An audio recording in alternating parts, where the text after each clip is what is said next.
नमस्कार, मैं वैष्णवी चौहान और आप देख रहे हैं सुदर्शन न्यूज। आपका स्वागत करती हूँ आपका राज्य आपकी खबर में। खबरों की तरफ रुख करेंगे। फर्रुखाबाद में मुख्यमंत्री योगी आदित्यनाथ की मुख्यमंत्री युवा उद्यमी विकास योजना के तहत युवाओं को बड़ी सौगात दी गई। जिले में 3 करोड़ 35 लाख रुपए के स्वीकृति पत्र 122 युवाओं को वितरित किए गए। जिलाधिकारी आशुतोष कुमार द्विवेदी ने बताया कि रोजगार से जोड़ने के लिए 1700 युवाओं का चयन किया गया, जिनमें 1333 की ऋण स्वीकृति हो चुकी है और 1281 युवाओं को लोन वितरित किया जा चुका है। योजना का उद्देश्य युवाओं को आत्मनिर्भर बनाना और स्वरोजगार के माध्यम से अन्य लोगों को भी रोजगार उपलब्ध कराना है। वहीं जिलाधिकारी आशुतोष कुमार द्विवेदी का कहना है कि सरकार की इस महत्वाकांक्षी योजना के माध्यम से युवाओं को स्वरोजगार से जोड़ा जा रहा है। साथ ही हमारा प्रयास है कि अधिक से अधिक युवा आत्मनिर्भर बने और दूसरों को भी रोजगार दें। बता दें कि लाभार्थियों ने भी इस योजना को युवाओं के लिए बहुत ही उपयोगी बताया और कहा कि बिना किसी बड़ी गारंटी के हमें लोन मिला है, जिससे अपना काम शुरू कर पाएंगे।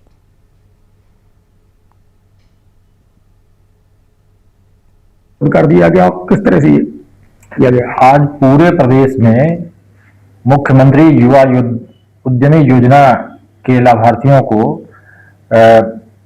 सैंक्शन लेटर और दिए गए हैं और उनको प्रोत्साहित किया गया है ताकि वो अपने जीविकोपार्जन के आधार भूमि मजबूत कर सकें और उत्तर प्रदेश की इकोनॉमी में भी बूस्ट पैदा करने में सहायक बन सकें। अपने जनपद का 1700 का लक्ष्य है, जिसमें 1333 लोगों का सैंक्शन हो गया है। 1281 लोगों को बैंक ने लोन डिसबर्स भी कर दिया है। आप देख रहे होंगे, हम सभी लोगों से हमने बात किया कि क्या करेंगे इस लोन का।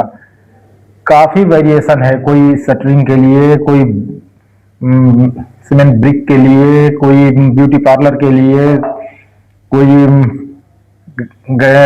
चक्की के लिए, हर तरह के जो भी क्रिएटिव गुंजाइश हो सकती है उस सभी पहलुओं में अपने रचनात्मकता को शामिल करते हुए आगे बढ़ने में युवाओं की ललक है और उसको इस योजना से पहुंच सके। मुख्यमंत्री रोजगार अवसर मिला, क्या कहेंगे इस बारे में आप?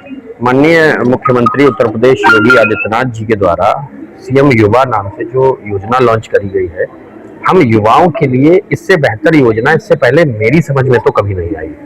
आप किसी भी तरह का स्टार्टअप अपने सहायता से, बैंक की सहायता से अगर उसको आगे बढ़ा सकते हैं, जिसमें आपको किसी भी तरह की कोई गारंटी नहीं देनी, किसी भी तरह की कोई आपको ब्याज नहीं देनी, इस योजना जिस मंशा के साथ माननीय मुख्यमंत्री ने लागू की थी, आज वो धरातल पर उतर रही है और उसके तमाम ऐसे युवा साथी हैं जो उससे लाभान्वित हैं। अभी अंदर हम लोग थे, कई सारे ऐसे युवा साथी थे जो अपनी तरक्की की कहानियां बता रहे थे, तो उनको सुन के बहुत गर्व महसूस होता है कि जो युवा कहीं गलत ट्रैक पे था आज से कुछ सालों पहले, वो माननीय मुख्यमंत्री जी की इतनी बेहतरीन योजना की वजह से बहुत ही अच्छी लाइन पे आ रहा है। गोरखपुर जनपद के बीबीगंज थाना क्षेत्र के महेंद्रिया गांव में शादी समारोह के दौरान एक 6 वर्षीय बच्ची के साथ दुष्कर्म का मामला सामने आया है। आरोप है कि 18 वर्षीय युवक बच्ची को समारोह स्थल से बहला फुसलाकर सुनसान जगह पर ले गया। देर रात बच्ची के लापता होने पर परिजनों ने तलाश शुरू की। ड्रोन कैमरों की फुटेज में युवक बच्ची को ले जाता दिखाई दिया। बाद में बच्ची अचेत अवस्था में मिली, जिसे जिला अस्पताल में भर्ती कराया गया है। पुलिस ने नामजद आरोपी को हिरासत में लेकर मामला दर्ज कर जांच शुरू कर दी है। 2026 को करीब 3 बजे 112 पे सूचना आई कि ग्राम महेंद्रिया थाना बीबीगंज के अंतर्गत एक 8 साल की बच्ची के साथ में दुष्कर्म की घटना हुई।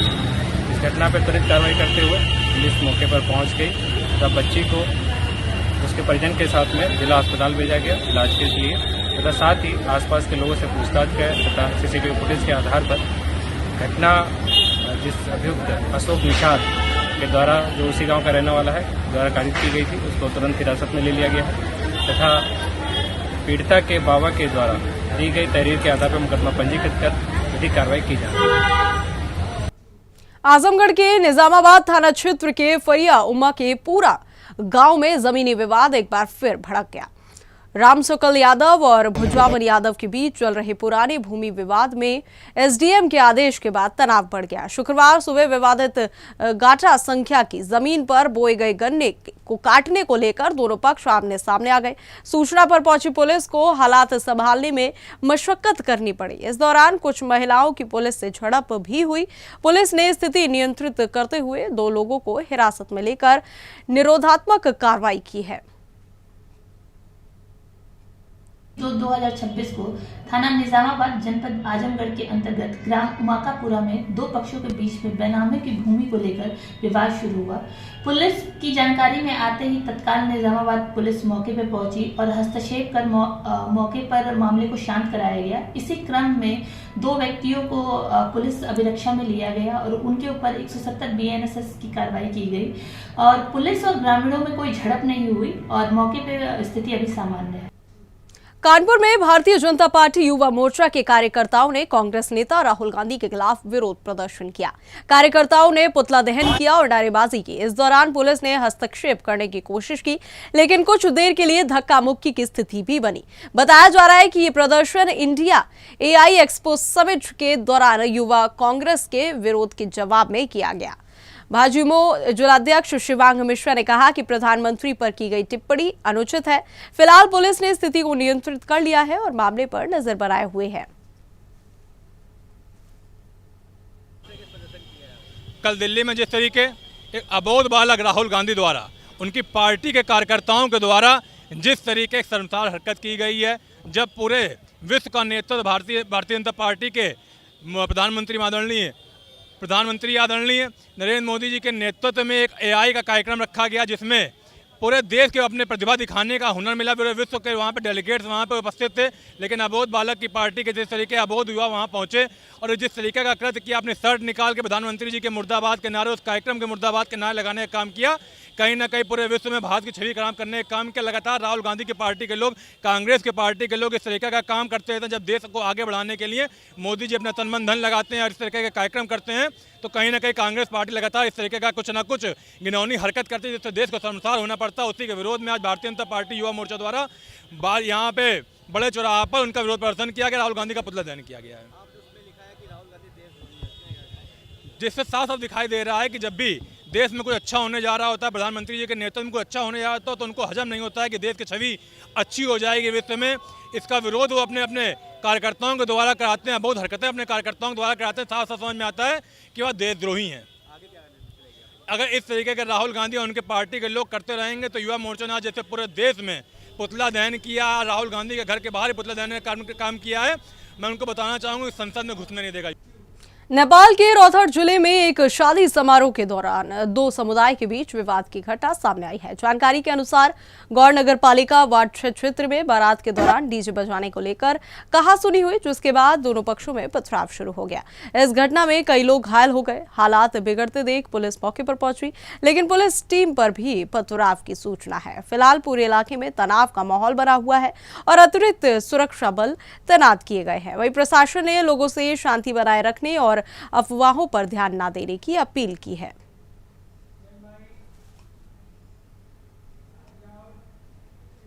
उत्तर प्रदेश के रायबरेली से पारिवारिक विवाद का एक गंभीर मामला सामने आया है। पीड़िता संगीता त्रिवेदी ने अपने पति गणेश त्रिवेदी पर दूसरी शादी के बाद व्यवहार बदलने और प्रताड़ना का आरोप लगाया है।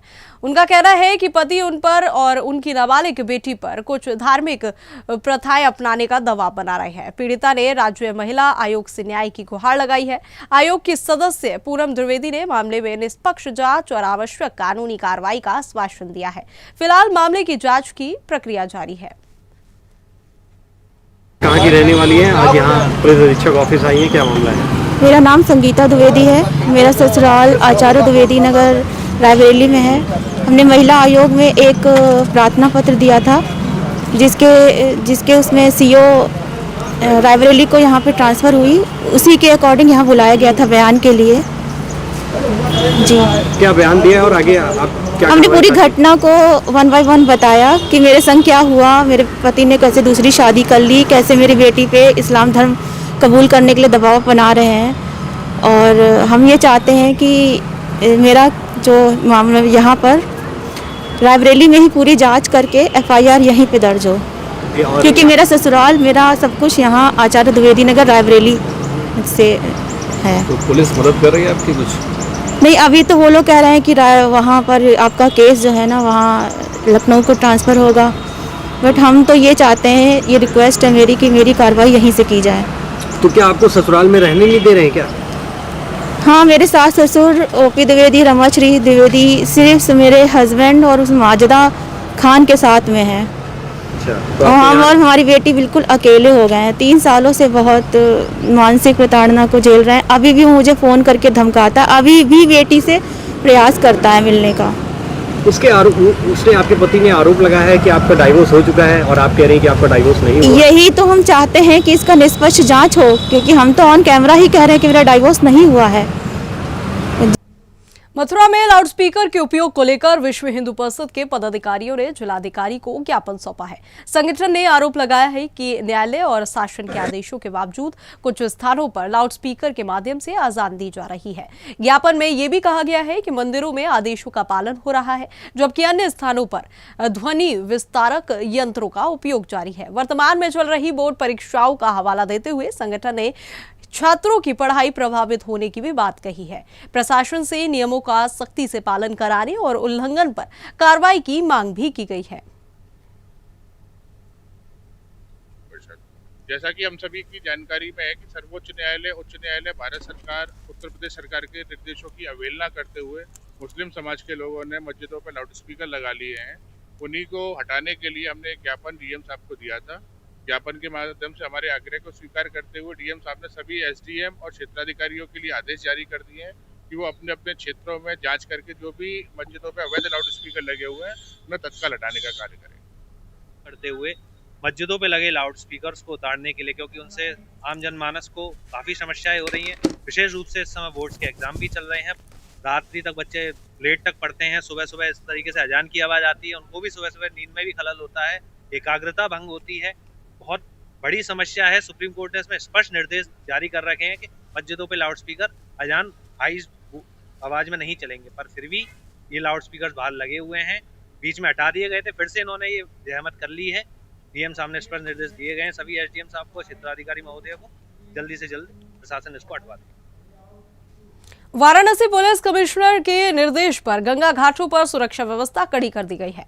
बढ़ती भीड़ और पर्यटकों की सुरक्षा को देखते हुए दशाश्वमेध, शीतला और अहिल्याबाई घाट पर जल पुलिस ने विशेष अभियान चलाया है। नाविकों को स्पष्ट निर्देश दिए गए हैं कि बिना लाइफ जैकेट किसी भी यात्री को नाव में ना बैठाएं, ओवरलोडिंग से बचे और किसी भी संदिग्ध गतिविधि की तुरंत सूचना पुलिस को दे। घाटों पर निगरानी बढ़ा दी गई है और सुरक्षा मानकों के पालन पर विशेष जोर दिया जा रहा है। नियमों का उल्लंघन करने वालों के खिलाफ कड़ी कार्रवाई की चेतावनी भी दी गई है।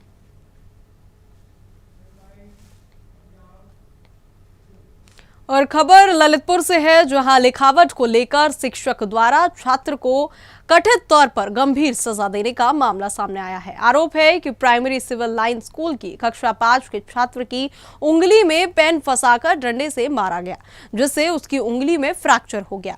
पीड़ित छात्र की मां ममता, जो मजदूरी कर परिवार चलाती है, संपूर्ण समाधान दिवस में जिलाधिकारी और पुलिस अधीक्षक से न्याय की गुहार लगाने पहुंची। उनका कहना है कि बच्चा दर्द से परेशान है और इलाज के लिए आर्थिक स्थिति भी ठीक नहीं है। प्रशासन ने मामले की जांच का आश्वासन दिया है। सिविल लाइन क्या घटना हुई थी, क्या हुआ था? वो मैं 2-4 लाइनें गलत हुई और वो उनका वो लाइनें फटा दी, वो पेट फटा दिया और फिर मार दिया डंडा, पेन फंसा। क्यों मारा? कौन थी मारने वाली? सीमा मैम। सीमा मैम ने मारा था। कैसे मारा था? पेन फंसा के। पेन फंसा के डंडा मारा? हाँ। क्या मारा? डंडा। पेन का लगाया था? पेन का लगा बीच में। इसमें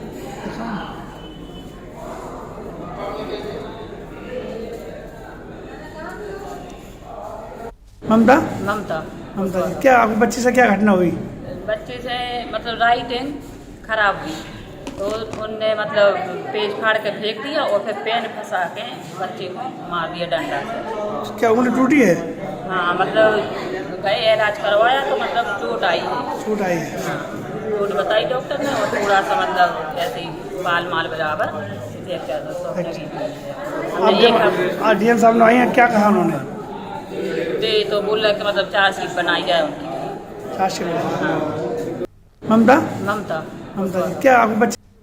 चित्रकूट जनपद के मऊ कोतवाली क्षेत्र से 16 वर्षीय नाबालिग लड़की के लापता होने का मामला सामने आया है। घटना को 20 दिन बीत चुके हैं, लेकिन अभी तक बच्ची का कोई सुराग नहीं मिल सका है। परिजनों का आरोप है कि पुलिस ने मामला दर्ज तो कर लिया, लेकिन तलाश में गंभीरता नहीं दिखाई जा रही है। परिवार ने गांव के ही कुछ युवकों पर आशंका जताई है। बच्ची के गुम होने से परिवार का रो रो कर बुरा हाल है और इलाके में भी चिंता का माहौल है। पुलिस का कहना है कि मामले की जांच जारी है और आवश्यक कार्रवाई की जा रही है। कि मऊ कोतवाली क्षेत्र बमुरी में है और एक ऐसा गरीब परिवार हमारे साथ है जो 20 दिनों से पीड़ित है, लाचार है, बेबस है और दर दर की ठोकरें खा रहा है, लेकिन उसकी कोई सुनवाई आज तक हुई नहीं है। ये बड़ा ही शर्मनाक विषय है और जो योगी सरकार की जीरो टॉलरेंस की नीति है उस पर भी ये सवाल खड़े कर रही है। क्या नाम है आपका? फरहान जी। फरहान जी, क्या कुछ घटना हुई आपके साथ? सर, हमारी लड़की गई थी, शिगर नाम का लड़का लग गया था। कितने साल की थी बच्ची आपकी? बच्ची 16 साल की थी। 16 साल की। तो पुलिस ने आपने कंप्लेन की होगी? जी सर, कर। क्या हुआ? कुछ नहीं भाई। कितने दिन हो गया? हो गए 18 दिन हो गए। 18 दिन। कप्तान से भी मिले होंगे? जी सर। वहाँ से कुछ आश्वासन मिला? कुछ नहीं सर मिला है। कोई आश्वासन नहीं? क्या लगता है बच्ची किस हाल में होगी? अरे बच्ची का हाल का बताइए सर, पता तो मार डाला कि काट डाला का बताइए। लिखित सूचना दी थी पुलिस को आपने? हाँ सर, दी थी। कुछ सहयोग मिल रहा है? कुछ नहीं। पुलिस से? कुछ नहीं सर मिला। कोई सहयोग नहीं? कुछ नहीं। आज तक कोई नहीं आया है, न गया है, कोई नहीं आया। आप अपने हाल में हैं? अपने हाल में। घर में परिवार बच्चे हैं, क्या स्थिति है इस समय? अरे सब रो रहे हैं। भोजन बन रहा है? अरे भोजन कहाँ बना था? तो ये एक पिता, जो बच्ची के एक पिता हैं, उनसे हमारी सीधे बातचीत हो रही है। 20 दिन, लगभग 18 से 20 दिन हो रहे हैं जो बच्ची लापता है, बच्ची का अपहरण हुआ है। तो 20 दिन का समय पूरा बीत चुका है और इन्होंने स्थानीय पुलिस को, जिले के जो जिम्मेदार कप्तान हैं, पुलिस अधीक्षक हैं, उनको भी इन्होंने लिखित सूचना दी है, लेकिन आज तक कोई सुनवाई नहीं हुई है। FIR हुई हाँ, केवल FIR तक सीमित हो गई पुलिस, जबकि योगी सरकार ये कह रही है कि जीरो टॉलरेंस नीति के तहत अगर इस तरह की कोई वारदात होती है, कोई घटना होती है, किसी गरीब परिवार को अगर इस तरह से कोई मानसिक, आर्थिक, शारीरिक उत्पीड़न करता है तो उसके साथ दंडात्मक कार्रवाई की जाएगी। लेकिन ये पूरा परिवार आज 20 दिनों से रो रहा है, बिलख रहा है और पुलिस से सहयोग की आस को लेकर के बार बार उनकी चौखट पर दस्तक दे रहा है कि शायद हमारी सुनवाई हो जाए, शायद हमारी बच्ची को कोई ढूंढ करके ले आ दे हमारे पास। बच्ची जिसको इन्होंने पाल पोस करके 16 वर्षों तक खिला पिला करके अपने साथ रखा और आज उस बच्ची का अपहरण हो जाता है, उस बच्ची को अगवा कर लिया जाता है, उस बच्ची को बहला फुसला कर भगा लिया जाता है। इसके बावजूद वो परिवार आनंद से रह रहा है और जो बच्ची का परिवार है, जो उनके पिता है, माता है, वो किस तरह से तड़प कर 20 दिनों से तड़प रहे हैं और जो जिम्मेदार हैं उनके कानों तक जू नहीं रेंग रहे। ये अपने आप में एक शर्मनाक विषय है और ये योगी सरकार की जो जीरो टॉलरेंस की नीति है उस पर भी ये सवाल खड़ा हो रहा है। कैमरे के सामने देख रहे हैं जो बच्ची के पिता हैं वो किस तरह से पूरा परिवार रो रहा है, बिलख रहा है, लेकिन जिम्मेदारों को कोई उठक नहीं। जीरो ग्राउंड से ज्ञानचंद्र शुक्ला, सुदर्शन न्यूज़। चित्रकूट जनपद लखीमपुर खीरी के गोला गोकरनाथ कोतवाली क्षेत्र में दबंगों की खुलेआम फायरिंग से सनसनी फैल गई। बाईपास मार्ग पर भाग रहे युवकों की गोली काशीराम आवास कॉलोनी निवासी 42 वर्षीय ई रिक्शा चालक लई को लग गई, जिससे वह गंभीर रूप से घायल हो गया। परिजन उन्हें पहले सामुदायिक स्वास्थ्य केंद्र ले गए, जहां से जिला अस्पताल और फिर लखनऊ रेफर किया गया। घटना के बाद इलाके में दहशत का माहौल है। सूचना मिलते ही सीओ रमेश कुमार तिवारी पुलिस बल के साथ मौके पर पहुंचे। पुलिस ने 2 हमलावरों को गिरफ्तार कर पूछताछ शुरू कर दी है।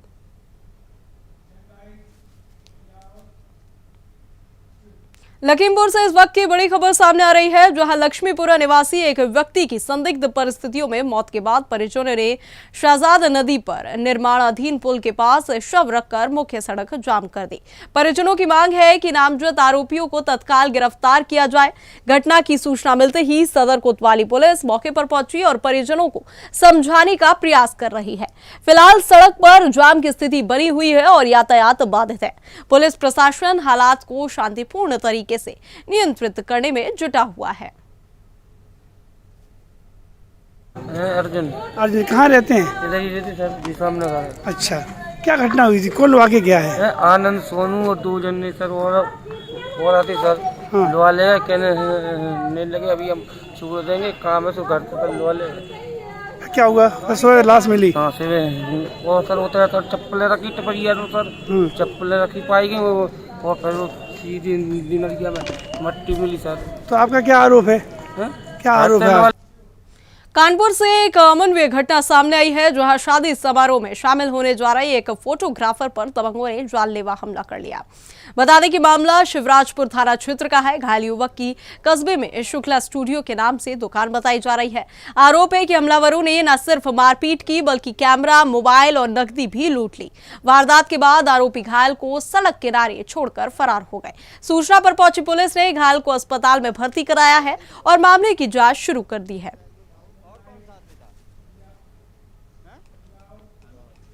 बिजनौर के सीएमओ कार्यालय में उस वक्त हंगामा मच गया जब आयुष्मान भारत योजना से जुड़ी एक अस्पताल की फाइल को लेकर कथित दबाव बनाया गया।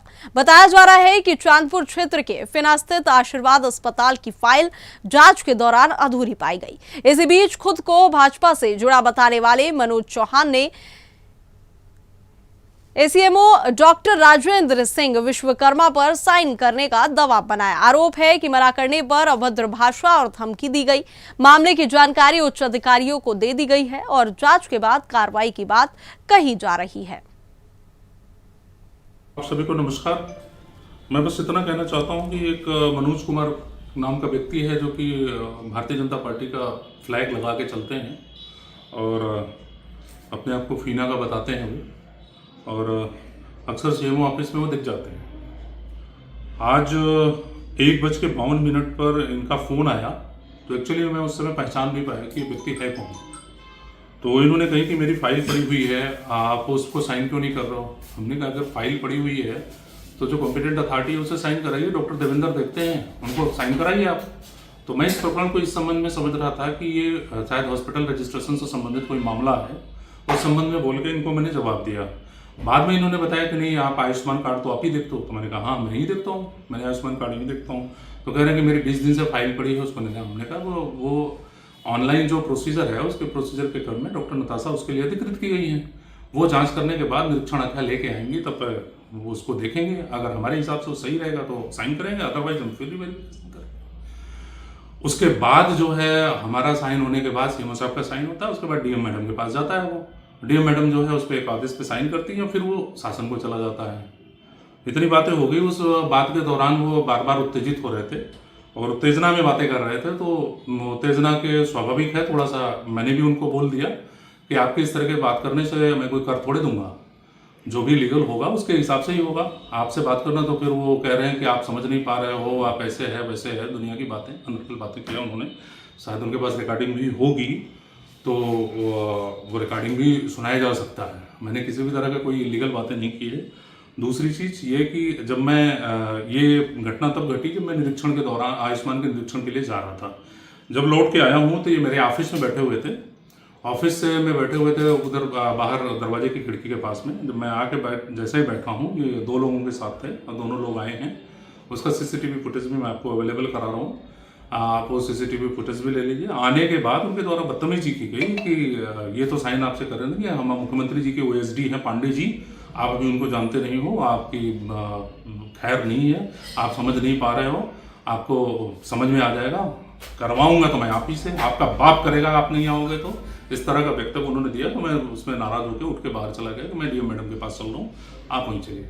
मेरी वार्ता भी डीएम मैडम से मोबाइल के वार्ता के क्रम में हुई है। डीएम मैडम ने कहा है कि आप एप्लीकेशन लिख के दीजिए उनके खिलाफ, वो अगर इस तरह का वक्तव्य दे रहे हैं आपत्तिजनक तो उनके विरुद्ध कार्रवाई की जाएगी, इसकी संस्तुति मैं करूंगी। कोई एफआईआर वगैरह की आपने तहरीर दिया थाने में या कुछ? अभी नहीं, अभी तो घटना ही घटी है, आप लोग अभी आए ही हैं, तो अभी मैं टाइप कराऊंगा बिल्कुल डीएम मैडम को, जैसा मैडम ने निर्देश दिया है, मैं मैडम के पास उस एप्लीकेशन को लेकर जाऊंगा और अपनी बातें रखूंगा। अच्छा, ये कौन सा अस्पताल है जिसकी फाइल ये आशीर्वाद हॉस्पिटल है। मैं एक बार की बात बताऊं, करीब 1.5 साल पहले की बात है। मैं आशीर्वाद हॉस्पिटल में इंस्पेक्शन के लिए गया था, तो वहाँ एक आरपी सिंह नाम का झोला छाप सर्जन है, वो सर्जरी कर रहा था। मैंने उसको रंगे हाथ पकड़ा था। पकड़ने के बाद जब मैं उसको बोला था यहाँ आने के लिए, उस समय जब मैं पकड़ा था तो पुलिस तो चूंकि होती नहीं हमारे पास, तो उस समय तो वो भाग गया। बाद में जब मैंने नोटिस जारी की तो उस नोटिस को लेकर के आगे हमारे पास तो नहीं आए, सीएमओ साहब के पास गए होंगे। अब वो मामला वहाँ से कैसे रिजॉल्व हुआ मैं नहीं जानता, लेकिन वो प्रकरण दोबारा मेरे समक्ष नहीं आया। आशीर्वाद अस्पताल है कहाँ पर? आशीर्वाद अस्पताल ये नूरपुर से जो चांदपुर जाते हैं फीना रोड पे है। ये किसी अन्य व्यक्ति का है और ये कोई अन्य पर्सन है जो उसमें इन्वॉल्व है। आपके साथ जिसने बदतमीजी की ये कौन है? ये मनोज कुमार अपने को बोल रहे थे और भारतीय जनता पार्टी का एक झंडा लेकर के अपनी गाड़ी पे लगा के टहलते हैं और अपने आप को भारतीय जनता पार्टी का बताते हैं और इनके कोई बताते हैं कि इनका कोई मित्र है, दोस्त है, परिवार का है, या हो सकता है इनके रिश्तेदार हों जो माननीय मुख्यमंत्री जी के ओएसडी हैं। उन्हीं का धमक दिखाते रहते हैं और उन्हीं के संबंध में बात भी की रहते हैं। हाँ, आप सभी को मथुरा के महावन स्थित रमण रेती आश्रम की होली अपनी सादगी और आध्यात्मिकता के लिए विश्व भर में प्रसिद्ध है। यहाँ रंग और पानी के बजाय श्री कृष्ण की क्रीड़ास्थली की पवित्र रज्म से होली खेली जाती है। टेसू के फूलों के प्राकृतिक रंग, साधु संतों का सानिध्य और भक्ति संगीत इस आयोजन को दिव्य बना देते हैं। हर साल होली पर यहाँ हजारों श्रद्धालु जुटते हैं, जिनमें देश के विभिन्न राज्यों के साथ विदेशी पर्यटक भी शामिल होते हैं। वर्ष 2026 में मुख्य आयोजन 1 या 2 मार्च के आसपास प्रस्तावित है, जिसे लेकर तैयारियां शुरू हो चुकी हैं।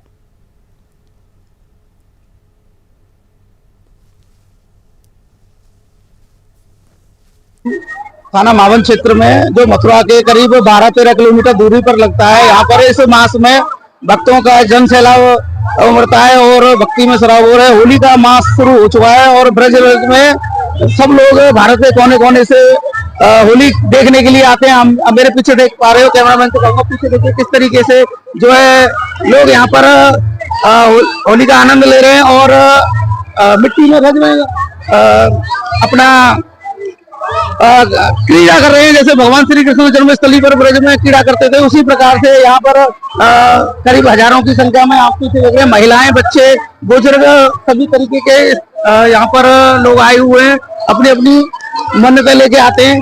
इस तरीके से देखिए पीछे कैमरामैन से कहना चाहूंगा कि वो पूरी तस्वीरें दिखाएं। मथुरा के करीब 12 किलोमीटर दूरी पर है। पूरा मास जो है होली में सराबोर रहते हैं। भारत के कोने से विदेशी भी पर्यटक आते हैं। गुलाल, ब्रज फूलों की होली, सभी प्रकार की होली होती है। पीछे मंदिर है रमण रेती आश्रम में, वहाँ पर जो है भागवत कथा का आयोजन किया जा रहा है और गोपियां अपनी क्रीड़ाएं कर रही हैं, राधा कृष्ण अपनी क्रीड़ाएं कर रहे हैं। वहाँ पर सब लोग आनंद ले रहे हैं। लाखों की संख्या में भीड़ आई हुई है और इसी तरीके से पूरे हफ्ते ये सब चलता रहता है और आगे की अपडेट हम आपको इसी तरीके से सुदर्शन पर देते रहेंगे। मैं मथुरा से मावन तहसील से सुनील राज। उत्तर प्रदेश के संबल जनपद में बीएसएनएल की फाइबर लाइन बिछाने के दौरान एक मजदूर की निर्मम हत्या कर दी गई। घटना जुनावई थाना क्षेत्र के मिठनपुर गांव की है, जहां काम के दौरान भोजन कर रहे 29 वर्षीय ओमकार पासी पर फावड़े से हमला कर दिया गया। बता दें कि आरोप है कि महिलाओं को देखने को लेकर हुए विवाद के बाद राज बहादुर यादव ने सिर पर कई वार किए, जिससे मौके पर ही मौत हो गई। पुलिस ने शव को पोस्टमार्टम के लिए भेजकर आरोपी को गिरफ्तार कर लिया है। वहीं वरिष्ठ अधिकारियों ने मौके पर पहुंचकर जांच शुरू कर दी है। क्या है ये देखिए, अभी आज 12:30 बजे के करीब थाना जुनावाई क्षेत्र में ऐसी सूचना प्राप्त हुई है कि ये गंगा जी का जो बंधा है ग्राम मिट्ठनपुर के पास, वहाँ एक व्यक्ति की फावड़े से हत्या कर दी गई है, जिस पर स्थानीय पुलिस ने मौके पर पहुंचकर इसका पंचायतनामा और की कार्रवाई अभी कराई जा रही है। अभी जो प्राथमिक जानकारी प्राप्त हुई है उसमें ये जो मृतक है उसका नाम ओमकार है, जो लखीमपुर खीरी का है, ये लेबर का काम करता है। और इसकी जो सूचना दी गई थी वो कुलदीप नाम का व्यक्ति जो इसका जीजा लगता है मृतक पर। ये हमारा दामाद है। अच्छा, कैसे हुआ ये सब?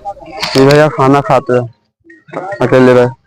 अच्छा, हम लोग वहाँ से चले थे और 4 लोग पानी भरा के गया है टैंकर में और आए के फिर हम मार दे।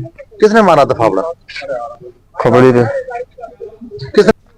कानपुर में बिना परीक्षा दिए मार्कशीट और डिग्री दिलाने वाले बड़े सिंडिकेट का खुलासा होने के बाद पुलिस ने अब पूरे नेक्सस को खत्म करने के लिए सख्त कदम उठाए हैं। पुलिस आयुक्त के निर्देश पर 14 सदस्यीय एसआईटी का गठन किया गया है, जो इस शिक्षा माफिया से जुड़े सफेदपोश लोगों की पहचान करेगी। मामले में गिरफ्तार मास्टरमाइंड शैलेंद्र से पूछताछ में सामने आया कि गिरोह 9 राज्य की 14 यूनिवर्सिटियों तक फैला था। बीटेक, बी फार्मा और LLB जैसी डिग्रियां कमीशन पर दिलाई जाती थी। छापेमारी में 900 से अधिक फर्जी मार्कशीट और डिग्रियां बरामद की गई है।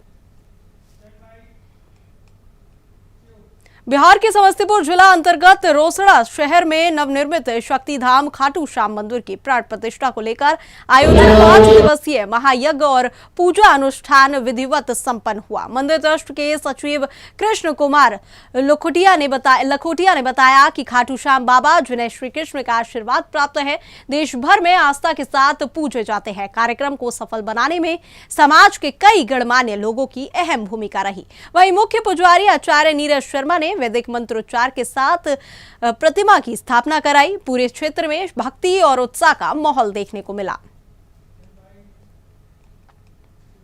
नागपुर जिले के रामटेक पवनी वन क्षेत्र से दर्दनाक खबर सामने आई है। यहां एक बाघ में 35 वर्षीय आदिवासी महिला को अपना शिकार बना लिया। घटना सावरा गांव के पास दोपहर करीब 1 बजे हुई, जब मुक्ता मरस कोले अपने खेत में काम कर रही थी। हमले के बाद क्षेत्र में दहशत फैल गई और ग्रामीणों व वन विभाग के अधिकारियों के बीच तीखी बहस भी हुई। ग्रामीणों ने वन विभाग से सुरक्षा के पुख्ता इंतजाम की मांग की है। वन विभाग ने मामले की जांच शुरू कर गश्त बढ़ाने का आश्वासन भी दिया है।